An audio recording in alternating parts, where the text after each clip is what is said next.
말씀하는 와중에 계속 택지를 공급을 할 수는 없다. 그렇게 되면 수도권으로 사람들이 계속 몰리고 지방은 다 죽는다. 이렇게 답변을 했습니다. 공급을 하면서 택지 공급을 안 하겠다. 이렇게 앞뒤가 안 맞는 말을 하는데 저는 이게 무슨 말인지 못 알아듣겠습니다. 오늘 이재명 대통령 취임 1주년 기자회견이 있었습니다. 부동산 관련 이야기만 요약해서 말씀드리겠습니다. 앞으로 이재명 정권 향후 4년의 부동산 정책 방향에 대해서 공개적으로 밝힌 자리라고 보시면 되는데요. 한마디로 정리하면 부동산 투기 공화국을 끝내겠다. 부동산 폭탄 돌리기. 일본의 잃어버린 30년 이런 용어를 쓰시면서 굉장히 강한 어조로 말씀을 하셨습니다. 부동산 투기 공화국을 탈피하는 게 이 나라가 살 길이다. 이렇게 정확한 워딩으로 말씀하셨고요. 대통령이 직접 밝힌 부동산 투기 공화국 탈출 방법과 전략에 대해서 오늘 이야기해 보도록 하겠습니다. 첫 번째, 부동산 투기 공화국에 대해서 전쟁을 선포했습니다. 이재명 대통령은 우리 대한민국을 가장 위협하는 요소가 바로 부동산 투기다. 그래서 이 부동산 투기를 근절해야 된다. 이렇게 아주 강력한 이야기를 하셨는데요. 그럼 부동산을 해결할 수 있는 정책은 무엇이 있느냐 했을 때 공급을 과감하게 늘리고 빠르게 늘리겠다. 그래서 앞으로 정책 방향이 공급을 확대할 것이다. 지난 윤석열 정권 3년 동안 공급이 거의 없었다. 인허가나 착공이나 공급량이 절반 가까이 줄었다. 이렇게 말씀을 했는데요. 정부는 신축, 택지 개발, 재건축, 재개발의 속도를 높여서 시장의 공급을 빠르게 진행하겠다. 이야기를 했죠. 그런데 그런 말씀하는 와중에 계속 택지를 공급을 할 수는 없다. 그렇게 되면 수도권으로 사람들이 계속 몰리고 지방은 다 죽는다. 이렇게 답변을 했습니다. 공급을 하면서 택지 공급을 안 하겠다. 이렇게 앞뒤가 안 맞는 말을 하는데 저는 이게 무슨 말인지 못 알아듣겠습니다. 그리고 두 번째, 다주택자 및 거주 목적이 아닌 주택에 대해서 부담을 강화하겠다. 이렇게 이야기를 했는데요. 투기나 투자 목적으로 보유한 주택에 대해서는 선진국 수준의 보유세를 매기겠다. 그러니까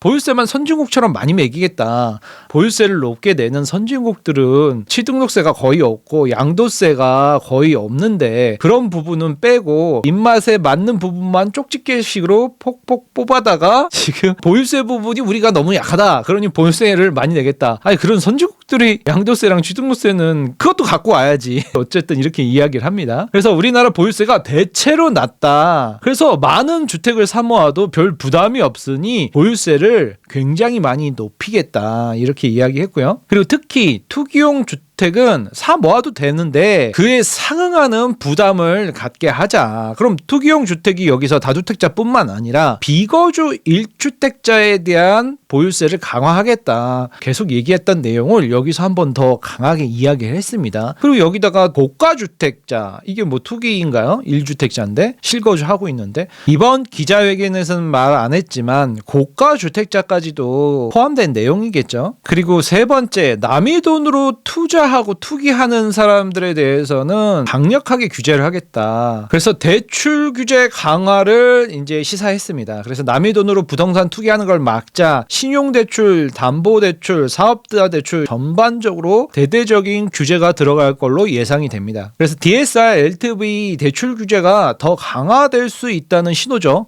올 하반기에는요. 지금 6월이니까 이제 7월달 세제 개편 때 이게 다 같이 한꺼번에 나오겠죠. 이번 기자회견에서 최근 치러진 6.3 지방선거에서 특히 서울시장의 선거 결과가 서울 수도권 부동산 민심 때문이 아니냐는 질문이 나왔는데요. 대통령은 부동산 민심은 늘 존재하는 상수다. 그것 때문이 아니다. 오히려 1월 달에 이 대통령 본인이 SNS에 구두 개입을 해서 이게 그나마 폭등을 잠재울 수 있었다. 오히려 이번 정권은 부동산만큼은 좋은 성적을 보이고 있다. 이렇게 본인은 판단한다고 말씀을 하셨습니다. 그리고 또 전세난에 대해서는 어떻게 생각하냐 여쭤보니까 전세난은 시장 정상화의 과정이다. 다주택자들이 전세 끼고 있던 물건들을 팔기 때문에 전세 세입자들이 나가고 거기에 무주택자가 들어가기 때문에 시장 정상화 과정으로 전세가 없어진 건 맞다. 그런데 전세가 대폭 폭등한 게 아니라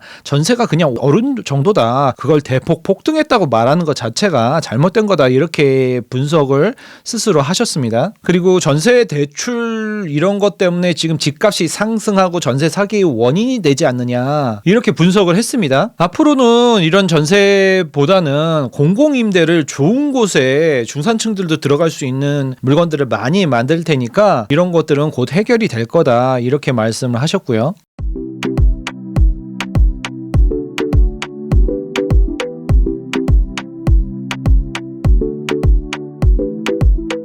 내 집 마련 정규 강의 시작합니다. 이번 주 토요일 강남역에서 여름학기 시작하는데요. 지난주에 특강 때도 3억대, 6억대, 9억대, 15억대 아파트들까지 다양한 금액대에 내 집 마련할 수 있는 아파트 단지들을 말씀드렸습니다. 3억 같은 경우는 이제 생애 최초 같은 경우 2억 정도 대출이 나오기 때문에 본인 돈 1억 정도 자금을 가지고 신혼부부라든가 사회초년생 이런 분들이 내 집 마련을 하실 수가 있습니다. 그런 지역들을 이번 정규 강의에서는 특강보다 시간이 더 넉넉하기 때문에 더 많은 지역을 말씀드릴 수 있겠고요. 특강에서 한 25곳 말씀드린 것 같아요. 그런데 정규 강의에서는 한 35곳 이상 말씀드릴 수 있을 것 같고, 특강 때는 급하게 지역만 이야기하고 특징만 이야기하는데 정규 강의에서는 어느 정도 가격대의 요 아파트 단지는 들어가면 되겠다. 그리고 요 정도 금액대면은 요거보다 한 급 위 정도 더 들어갈 수 있는 단지가 요 정도 있다. 이런 디테일한 얘기까지 더 많이 해드릴 수 있을 것 같습니다. 특강 때 말씀드린 지역보다 더 많은 지역을 더 자세하게 말씀드릴 수 있는 시간이 될 것 같습니다. 이번 7월에 제 책이 3권이 나오다 보니까 그 책에 나오는 아파트 단지들 위주로 많이 말씀을 드리도록 하겠습니다. 내 집 마련을 하시려는 분들은 조금 빠르게 이번 여름을 준비하셨으면 좋겠습니다.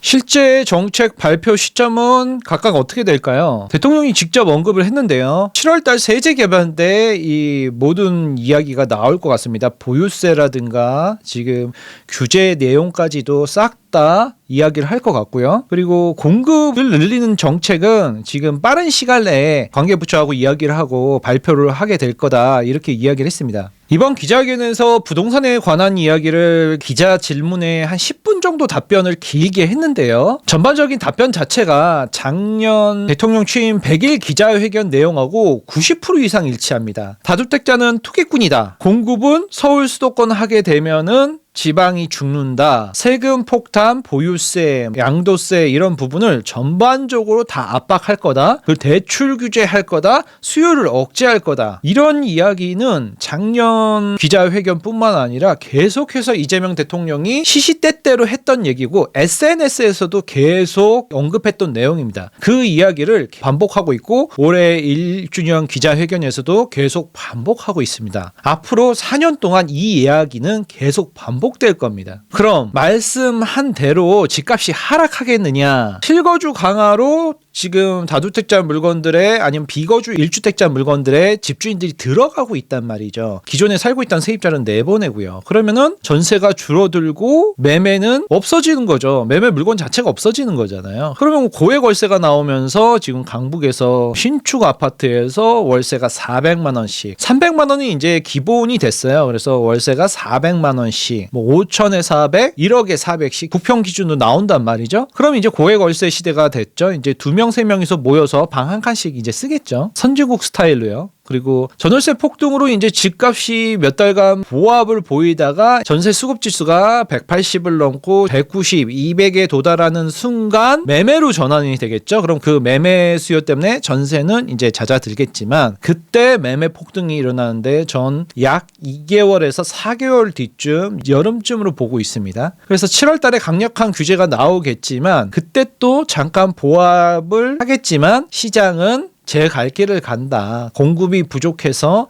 지난 정권, 지지난 정권 총 8년 그리고 이번 정권도 지난 1년 동안 공급에 대해서 그닥 신경을 안 썼기 때문에 강한 상승과 강한 규제가 계속해서 서울 부동산에서 발생할 것이다. 이렇게 예측을 합니다. 그래서 이번 1주년 기자회견을 보면서 바뀐 게 없다. 정부는 앞으로 계속 수요 억제를 하겠구나. 공급은 임대 아파트로 하겠구나 이런 생각이 들었고 여러분들은 내 집 마련을 하기 위해서 이번 정부의 스탠스에 발맞춰서 앞으로 각자 도생의 길을 가야 될 것으로 봅니다. 오늘 여기까지입니다. 다음에 뵙죠.